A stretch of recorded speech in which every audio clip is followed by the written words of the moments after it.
Bismillahirrahmanirrahim. Assalamualaikum warahmatullahi wabarakatuh.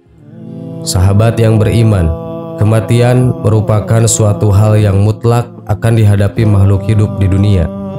Kematian seseorang merupakan rahasia Allah. Namun bila telah digariskan waktunya, siapapun, kapanpun, dan dimanapun kematian akan tetap menjemput.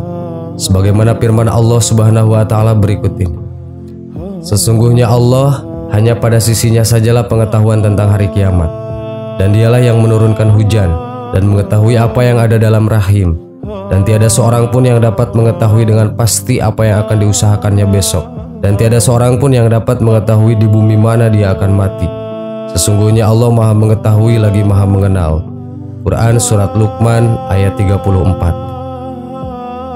Namun demikian, berbekal keimanan dan ketakwaannya, seseorang bisa saja lebih peka terhadap tanda-tanda kematian yang akan mendatanginya.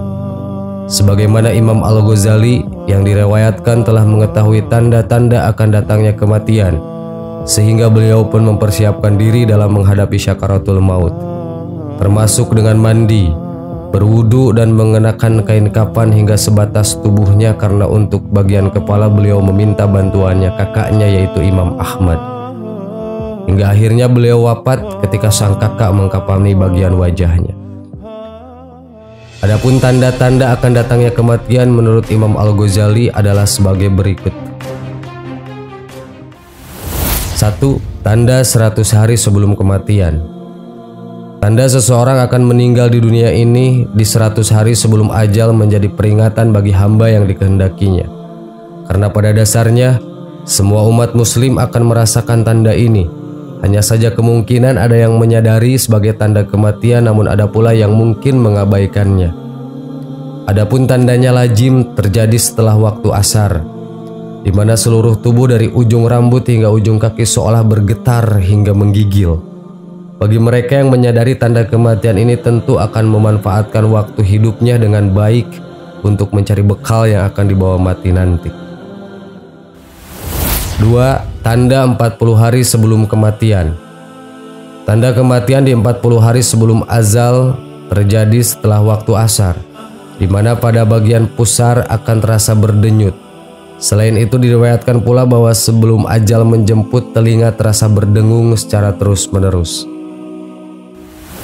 3. Tanda 7 hari sebelum kematian. Pada orang yang tengah sakit keras, pada hari ke-7 menjelang kematian, selera makan justru meningkat, sehingga ingin menikmati makanan tertentu sesuai keinginannya. 4. Tanda 3 hari sebelum kematian.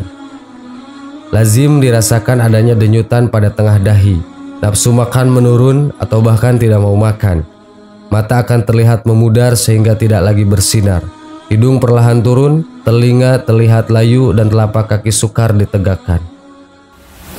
5. Tanda kelima 1 hari sebelum kematian. Sesudah waktu asyar akan terasa sebuah denyutan pada bagian ubun-ubun sebagai tanda bahwa tidak akan menemui waktu asar di esok harinya. 6. Tanda akhir saat kematian telah datang. Akan terasa dingin di bagian pusar hingga turun ke pinggang, selanjutnya menjalar naik ke bagian halkum, sehingga harus senantiasa berzikir dan mengucapkan kalimat syahadat secara terus-menerus sampai malaikat maut menghampiri dan menjemput ruh untuk kembali kepada Allah yang memilikinya. Lalu bagaimana dengan kematian mendadak yang sering terjadi di sekitar kita? Ada kalanya kita masih menjumpai saudara atau tetangga di pagi hari, namun ternyata di sore hari mereka sudah berpulang. Entah karena mengalami musibah atau bahkan dalam keadaan yang tidak sakit sedikit pun. Tentu semua adalah ketentuan dari Allah Subhanahu wa Ta'ala yang memberikan kehidupan dan kemudian mewafatkan. Manusia sedikit pun tidak memiliki daya upaya untuk menghindar atau menunda terjadinya kematian. Allah Subhanahu wa Ta'ala berfirman, tiap-tiap umat mempunyai batas waktu, maka apabila telah datang waktunya mereka tidak dapat mengundurkannya barang sesaat pun dan tidak dapat pula memajukannya. Quran Surat Al-A'raf ayat 34. Kematian mendadak tentu menjadi fenomena yang patut diwaspadai agar tidak menimbulkan penyesalan di alam kubur nanti. Dalam beberapa riwayat, banyaknya kematian mendadak merupakan tanda akhir zaman yang ternyata sudah sering kita temui saat ini. Sudah sepatutnya bagi kita untuk senantiasa mempersiapkan diri menghadapi kematian kapanpun ajal menjemput. Berserah diri kepada Allah dan memanfaatkan waktu yang tersisa dengan sebaik-baiknya melalui peningkatan keimanan maupun ketakwaan serta akhlak yang lebih baik lagi akan menjadikan kita lebih tenang dan damai dalam menghadapi kematian. Dari Ibnu Mas'ud radhiyallahu an, Rasulullah shallallahu alaihi wasallam bersabda, "Kematian mendadak adalah keringanan terhadap seorang mukmin dan siksaan yang membawa penyesalan terhadap orang-orang kafir." Hadis riwayat At-Tabrani. Sahabat yang beriman, itulah 6 tanda kematian menurut Imam Al-Ghazali. Wallahu a'lam. Assalamualaikum warahmatullahi wabarakatuh. Bismillahirrahmanirrahim. Assalamualaikum warahmatullahi wabarakatuh. Sahabat yang beriman, di akhir zaman terdapat golongan manusia yang paling buruk. Orang-orang dalam golongan ini akan mengalami masa paling buruk, terlebih lagi di saat kiamat tiba. Lalu siapa yang termasuk golongan ini? Setiap manusia pada dasarnya diciptakan oleh Allah Subhanahu wa Ta'ala sebagai makhluk mulia dan berhati bersih. Al-walalu yuladu alal fitrah. Sesungguhnya manusia yang dilahirkan itu dalam keadaan suci. Allah Subhanahu wa Ta'ala pun telah memberikan ajaran melalui utusannya untuk selalu taat terhadap segala perintah maupun menjauhi segala larangannya. Tetapi tak dipungkiri, ada sebagian dari mereka tak bisa menahan hawa nafsunya.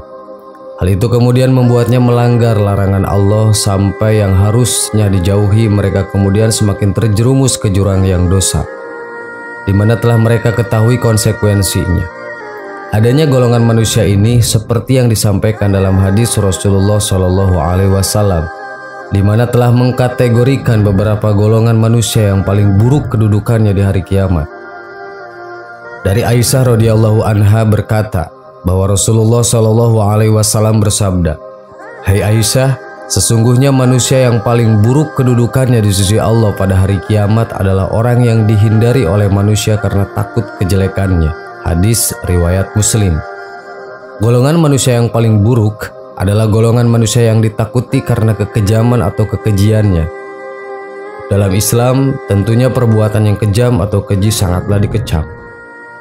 Bahkan juga banyak disebutkan dalam hadis, seorang ahli ibadah pun menjadi golongan manusia yang terburuk jika berperilaku buruk terhadap manusia lainnya. Hidup di dunia memang penuh dengan godaan. Manusia yang lebih memilih kehidupan duniawi dibandingkan dengan kehidupan akhirat tentu kelak akan mengalami hal yang buruk. Dan Allah pun sangat mengecam manusia yang lebih memilih menggadaikan akhiratnya untuk kehidupan dunia. Dari Abu Umamah, Rasulullah Shallallahu Alaihi Wasallam bersabda, di antara orang yang paling buruk kedudukannya pada hari kiamat adalah seseorang hamba yang menghancurkan akhiratnya demi merebut dunia milik orang lain. Bukan hanya itu saja, seseorang yang mengumbar urusan ranjang termasuk juga menjadi manusia yang paling buruk di hari akhir. Sebab urusan ranjang seperti halnya bersenggama merupakan salah satu kegiatan ibadah rohani. Akan tetapi tentunya terdapat persyaratan yang harus dipenuhi seperti harus terikat dengan pernikahan. Hadis riwayat Muslim dan Ahmad dari Abu Sa'id radhiyallahu an bahwa Nabi Shallallahu Alaihi Wasallam bersabda, sesungguhnya di antara orang yang terburuk kedudukannya di sisi Allah pada hari kiamat kelak adalah seorang laki-laki yang mengetahui rahasia istrinya atau seorang istri yang mengetahui rahasia suaminya kemudian menceritakan rahasia itu kepada orang lain. Sahabat yang beriman, demikianlah golongan orang-orang yang paling buruk kedudukannya di sisi Allah.